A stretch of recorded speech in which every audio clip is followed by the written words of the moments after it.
کارشناسان نظامی و سیاسی رژیم صهیونیستی با اشاره به اینکه اسرائیلی‌ها از ترس پاسخ ایران و حزب الله و متحدان آنها به مرز جنون و اضطراب شدید رسیدند، آنها تأکید کردند نتانیاهو با اقدامات احمقانه و دیوانه‌وار خود روی سرنوشت اسرائیل قمار کرده. به گزارش گروه بین الملل خبرگزاری تسنیم، در پی تحرکات جنونوار بنیامین نتانیاهو نخست وزیر رژیم صهیونیستی که منجر به تشدید تشنج و تنش در جامعه داخلی این رژیم در سراسر فلسطین اشغالی و همچنین برهم زدن روند مذاکرات آتش بس و تبادل اسرا شده، محافل و کارشناسان صهیونیست به شدت نتانیاهو را مورد هجمه قرار داده او را یک قمارباز دانستند. تا پایان این ویدیو با ما همراه باشید که روند سیاست‌های غلط نتانیاهو که باعث هجمه شهروندان اسرائیل و تحلیلگران و نویسندگان این رژیم را باعث شده بفهمید. ناهوم بارنیا، تحلیلگر صهیونیست، در روزنامه عبری یدیعوت آهارانوت در این زمینه اعلام کرد نتانیاهو تلاش خود را متمرکز بر برهم زدن توافق تبادل اسرا کرده و رئیس موساد و رئیس شاباک از یک سفر بی‌ثمر دیگر از قاهره برگشتند، سفری که از قبل می‌دانستند بدون هیچ نتیجه‌ای به پایان می‌رسد. وی افزود آمریکایی‌ها، مصری‌ها، قطری‌ها و سران نظامی اسرائیل متقاعد شده بودند که توافق آتش بس و تبادل اسرا چهره جنگ را تغییر خواهد داد، اما نتانیاهو تصمیم گرفت هر پیشرفتی در مسیر رسیدن به این توافق را ناکام بگذارد. واقعیت آن است که نتانیاهو افسار پاره کرده و به حرف هیچ کس گوش نمی‌دهد و مصمم است اسرائیل را با خود به پردگاه ببرد. این تحلیلگر صهیونیست درباره جاه طلبی‌های نتانیاهو گفت نتانیاهو خودش را خیلی دست بالا گرفته و تصور می‌کند مردی است که غرب و ملت و تاریخ یهود را از دشمن اسلامی نجات خواهد داد. ناهوم بارنیا درباره جنایت‌های تروریستی اخیر رژیم اشغالگر در به شهادت رساندن اسماعیل هنیه، رئیس دفتر سیاسی حماس در تهران و فؤاد شکر، فرمانده نظامی ارشد حزب الله در بیروت، اظهار داشت کاری که اکنون اسرائیل می‌کند قماربازی است. تصمیم گیرندگان اسرائیلی در حالی دست به ترور هنیه زدند که نمی‌دانستند ایران چه واکنشی نشان خواهد داد و پاسخ آن به چه شکل خواهد بود و بنابراین سرنوشت اسرائیل را به دست تصادف سپردند و اگر فاجعه‌ای در تل‌آویو یا حیفا اتفاق بیفتد جلوگیری از وقوع جنگ منطقه‌ای بسیار دشوار خواهد بود. این نویسنده و کارشناس صهیونیست تصریح کرد جو بایدن رئیس جمهور آمریکا، دونالد ترامپ رئیس جمهور سابق و نامزد حزب جمهوری‌خواه و کامالا هریس نامزد حزب دموکرات هیچ کدام نمی‌خواهند که وارد جنگ منطقه‌ای با ایران شوند و نتانیاهو هم می‌داند که بدون آمریکا قادر به ورود به چنین جنگی نخواهد بود. بن کاسبی، دیگر نویسنده و کارشناس صهیونیست، در مقاله‌ای در روزنامه معاریو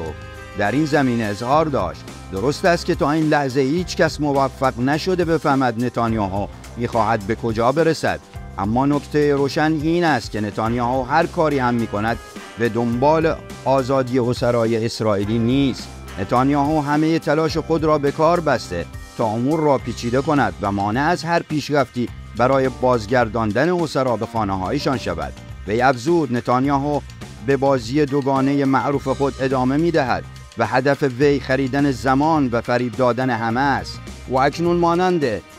یک قمارباز و ماجراجوی افسار گسیخته رفتار می‌کند. مردی که آرزو داشت خودش را به عنوان ضامن امنیت اسرائیلی‌ها در تاریخ ثبت کند، اکنون اسرائیل را در معرض بزرگترین خطر و یک جنگ منطقه‌ای قرار داده و وضعیت را به جایی رسانده که ارتش در حال فرسایش و اقتصاد در معرض نابودی قرار دارد. همچنین همه اسرائیلی‌ها اگر نگوییم دیوانه شدند در حال تجربه سطح بی‌سابقه‌ای از اضطراب و تنش هستند. این نویسنده صهیونیست تصریح کرد اکنون همه ما توسط یک مرد بی‌صلاحیت و بی‌عقل به نام نتانیاهو به گروگان گرفته شده‌ایم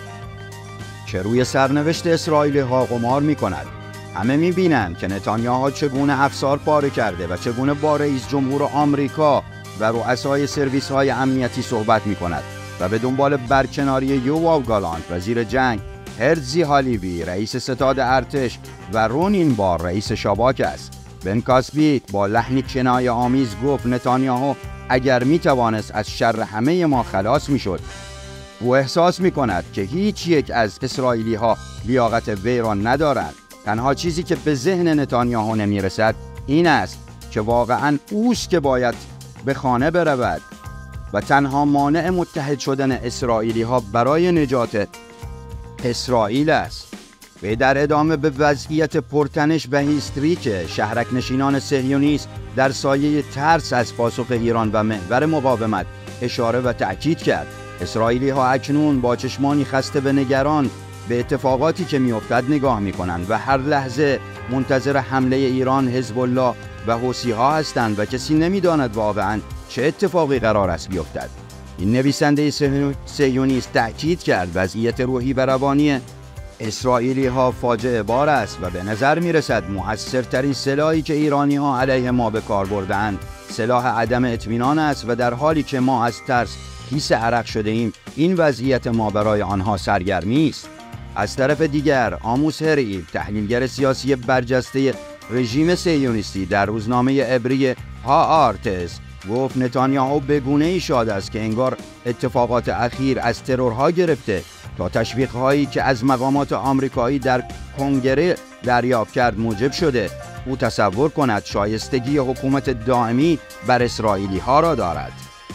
وی افزود نتانیاهو تلاش می‌کند از این دستاوردهای ظاهری برای به راه انداختن کمپینی علیه ارتش و نهادهای امنیتی استفاده کند و تنها زمانی مقابل دوربین ظاهر می شود که بتواند درباره دستاوردهای نظامی لاف بزند و حتی در آن زمان هم از پاسخ دادن به سوالات تفره می رود. این کارشناس صهیونیست به تلاش‌های نتانیاهو برای برکناری وزیر جنگ و رئیس ستاد ارتش و رئیس شاپاک اشاره و تأکید کرد. نتانیاهو می‌خواهد آنها را برکنار کند زیرا باید به دلیل شکست 7 اکتبر پاسخگو باشد و نتانیاهو نمی‌خواهد حتی کمی مورد انتقاد قرار بگیرد و هیچ سرزنشی را تحمل نمی‌کند. حتی بایدن هم نتانیاهو را به خاطر مانع تراشی در روند توافق آزادسازی اسرا توبیخ کرده. در این میان سران امنیتی اسرائیل هم هیچ کاری انجام نمی‌دهند و ممکن است زمانی از خواب غفلت بیدار شوند که خیلی دیر شده باشد.